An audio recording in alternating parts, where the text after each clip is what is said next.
Hi friends, దేవుడి దగ్గర దండం పెట్టుకొని నా రొటీన్ అలాగే వీడియో రెండును స్టార్ట్ చేశానండి. మనకి స్టవ్ దగ్గర ఉండే కిటికీలు త్వరగా జిడ్డు అయిపోతుంటాయి కదా. కొంచెం హాట్ వాటర్లోని విమ్ లిక్విడ్ వంట సోడా కలిపేసి కొంచెం క్లీన్ చేసామంటే ఈజీగా క్లీన్ అవుతుందన్నమాట. ఆ తర్వాత స్టవ్ కూడా క్లీన్ చేసుకున్నానండి. స్టవ్ అయితే మనం రెగ్యులర్గా క్లీన్ చేసుకుంటూ ఉంటాం, కానీ స్టవ్ కిందన లేకపోతే ఆ బ్యాక్ సైడ్ కూడా మనకి జిడ్డుగా ఉంటాయి కదా. సో ఈ విమ్ లిక్విడ్ ఇంకా వంట సోడా కలిపేసిన మిక్స్ అయితే కొంచెం క్లీన్ చేసామంటే జిడ్డు త్వరగా వదిలిపోతుంది అనమాట. నేనైతే అదే టిప్ ఫాలో అవుతానండి. అలాగే కౌంటర్ టాప్ కూడా మంచిగా ఒకసారి క్లీన్ చేసుకున్నానండి. ఎక్కువ సామాన్లు ఉంచడానికి కౌంటర్ టాప్ మీద ఇష్టపడను, క్లీన్ చేయడానికి ఎక్కువ టైం టేకింగ్ అని చెప్పేసి లంచ్ రొటీన్లోకి అయితే వచ్చేసానండి. ఫస్ట్ పాలు మరిగించాను, చల్లారేక తోడుపెట్టుకోవాలి.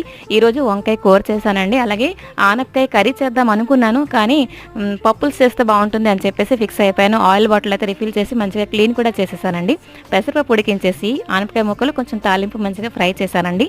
ఆ తర్వాత కొంచెం చింతపండు పులుసు ఇంకా ఉడికించిన పెసరపప్పు వేసుకుంటే ఇది పప్పులు రెడీ అయిపోయింది. రైస్లోకి చాలా బాగుంటుంది.